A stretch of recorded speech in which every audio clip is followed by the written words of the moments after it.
Hey, what's going on, everyone? I mean, are we just so happy to be back in school? I know you are. I'm sure you were getting bored, sitting around. You're probably thinking, I am so happy to be back in a classroom reading. And I'm sure you read quite a bit over vacation, a couple hours a day. So this will probably be nothing new. It's actually probably a little bit less, right? You're reading a little bit less.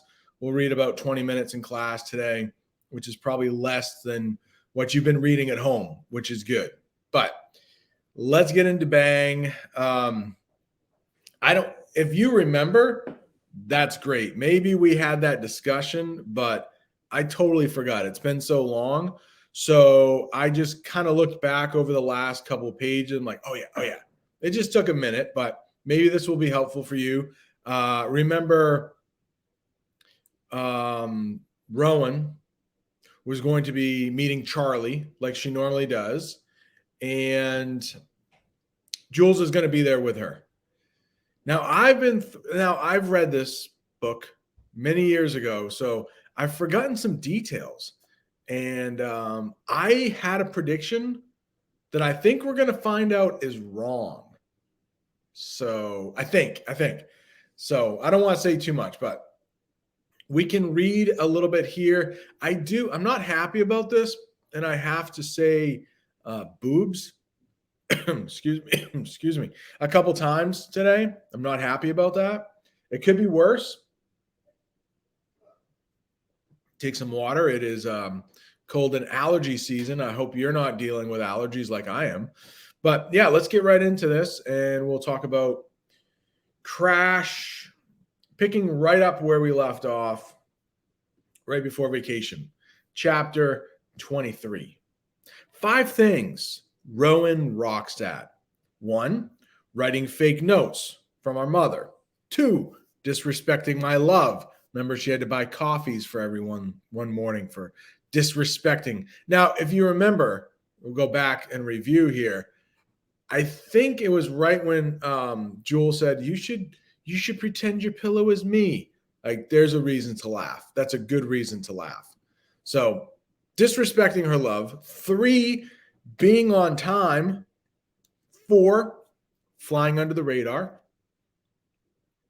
And 5, picking gorgeous boyfriends. Number 4, I like to think that I am good at that at school. I try never to, with the teachers that I work with, I just try to like pretend like I'm not there. I try to stay in my own classroom. I try to fly under the radar. That way, you really can't get in trouble if you fly under the radar. So I hope I'm known for doing that, flying under the radar. Things, oh, sorry, at the bottom. There are many things Charles Broderick Banks is not. That sounds like a rich name, doesn't it, Banks? He's not Italian. He's not grumpy. He's not hard on the eyes. He's also not American born. He's South African Irish English, he says. The lilt in his voice is swoony. No wonder Rowan is in love. Rowan and I huddle at a cubicle computer desk, and I take him in. His deep umber eyes, his sun-bleached blonde hair, and his tanned, lightly freckled skin that makes him look as if he just came home from the tropics. He has an adorable little scar on his head that looks like an inch-long part in his hair. His smile is warm and sweet, and I watch my little sister's face come to life when she talks to him. He and Rowan chit-chat awkwardly at first with me there, but soon they are bantering back and forth. He seems to know only the nice things about me, and he asks me pointed questions. How's your arm? Do you get your cast off soon? Soon, I say. Next week. Doesn't hurt at all anymore. I practically forget it's here except when I need to, bend that wrist or something. He grins. Rowan says you're very brave. I blush. Oh, really? I glance at her. She smirks. She's also very mean, Rowan offers. She made me buy everyone breakfast this morning. Top of the next column. I'm sure you deserved it, he says. Okay, I approve of this boy, I say. Approved, he says, doing an English version of the Target lady from Saturday Night Live. I don't know what that is. And then he turns his head away from the camera, distracted by a distant voice. I look at Rowan. Uh-oh, or oh no. She shakes her head and listens. No, it's his tutor. Oops, my bad, it's his mom. She watches for a second until a tall blonde woman appears. Hi, Mom B. She waves at the screen. All right, when I think of Mom B, it's probably like, her second mom. Mom A is her real mom. Mom B is probably Charlie's mom. Hey, Ro, she says. She's wearing designer workout clothes, drenched in sweat, but still somehow manages to look gorgeous and radiant. Who's this? I wave weakly. Hi, I'm Rowan's sister. Oh, Jules. Cool. Heard a lot about you. I nod and smile. So it seems. We're excited to see Rowan again. Thank you, Mom and Dad, for us. I left a message the other day, but I know they're really busy. I glance at Rowan as her face turns red. The little weasel erased it, I bet. Mrs. Banks continues. We'll be waiting at baggage claim, and it's a direct flight, so there's no way she'll get stranded somewhere. Top of the next column. Just follow the signs to baggage claim, hun. And I'll call you when I land, Rowan says, like they've rehearsed this. And me, I say. Yes, I'll call you too. Charlie gives his mom a look, and she waves. Okay, gotta go. See you Sunday. Rowan calls out her goodbye, and she and Charlie share a private joke I don't get. And they're all just carefree and having fun. And the biggest stress weighing on them is wondering if rain will delay the flight. So, we could talk a little bit about this if we need to. What's going on between Charlie's mom and Ro? We could talk about that. Probably a pause, but I'm sure somebody said, well, it looks like Ro's parents, are not involved. So did she give them a fake number? And so she can't even call the right house. The mom can't even call the right house. Or did she get there first and erase it? But whatever. I think Jules is absolutely right. Like, Ro is not even stressed out about this. I would be so stressed out. The parents getting a call. I bet she didn't give them the right number, but we'll find out. We'll find out. I sit back in my chair, working my fingers through a tangle in my hair, and just watch them. And I can't wait to have so few worries. I can't wait to have fun again. I can't wait to have that kind of light, easy banter with the guy I love. Excuse me. After a while, I excuse myself to let them do their mushy talk in private. Top of the next column. On the walk back to class, I find myself wondering if something horrible will happen while Rowan is gone, worrying that my parents won't know where to find her or how to contact her. I clench my jaw and force the thought away because that can't happen. It can't and it won't. My stomach hurts. All right, couple things there. Like Charlie's tutor. I don't remember if he actually goes to a high school or, I know, is he homeschooled? I'm sure somebody remembers, but I almost think from the first book, he's homeschooled.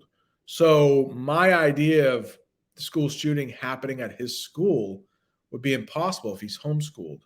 I think he's homeschooled. I know somebody knows in here. But let's keep reading. Chapter, was this 24, 25, 24. I think this is the chapter where I have to say boobs too much. I'm sorry about that. I'm sure you don't mind. At lunch, we don't talk about anything much. We all just sort of sit there, feeling glum. Sawyer holds a spoon in front of him, staring at it. It's in your spoon, I ask. It's a question. It's in your spoon, I ask. He nods. It's upside down, though, because of the scientific nature of spoon reflections or whatever. Top of the next column. Trey grunts like he knows what that's called, but he doesn't offer up a term. And I don't care enough at this moment to put forth the effort to ask. Instead, excuse me, I ask the broken record question. Do you see anything new? Actually, Sawyer trails off, keeps looking at the spoon. I sit up, watching him, and Trey raises an eyebrow. It's weird, Sawyer says. My eyes focus on different parts of it than they did before. I think Roxy and BFF Sarah come up to the table. Admiring your reflection, Roxy asks. Her neck scratch is practically gone. Mine are still ugly. They stay hidden under my collar. Sawyer doesn't look up, so Roxy sticks her boobs out, being way obvious, and I almost laugh at how stupid it is to do that. Like a peacock, making sure everybody sees its feathers. Only they're not beautiful, colorful feathers. They're just boobs. Trey actually does laugh in a snorty fashion with my gosh. My voice is not used to reading so much, I think. I rested it this weekend. Or I should say over vacation. And he rolls his eyes. But he can get away with that. He's a senior. He has nothing to fear from her. Sawyer turns his head and looks at Roxy's boobs, seeing as how they're practically in his face. And, well, because he's a guy. He wears a slightly bewildered look, top of the next column, and then raises his eyes to meet Roxy's. Oh, hey, he mumbles. What's up? He scoots his chair over so he doesn't actually get an eye poked out. And he glances at me with a worried expression like he thinks I might punch him in the face. Body language is so interesting, isn't it? We're learning about it in Mr. Pacelli's class. I observe. Roxy takes the tiniest step back and her shoulders relax.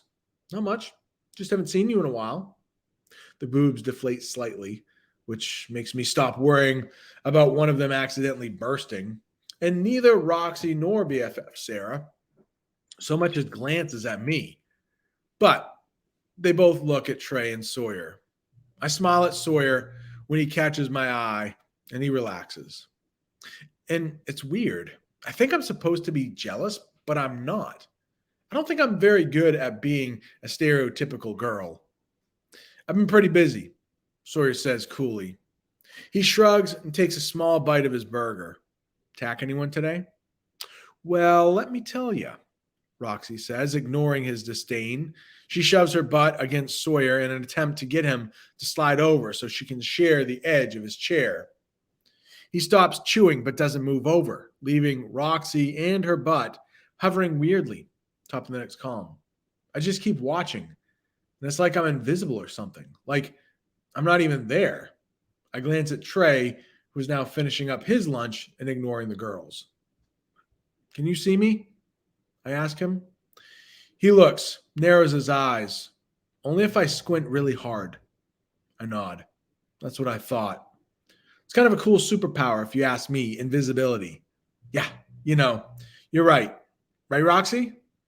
No response. I don't think she can hear invisible people, Trey says.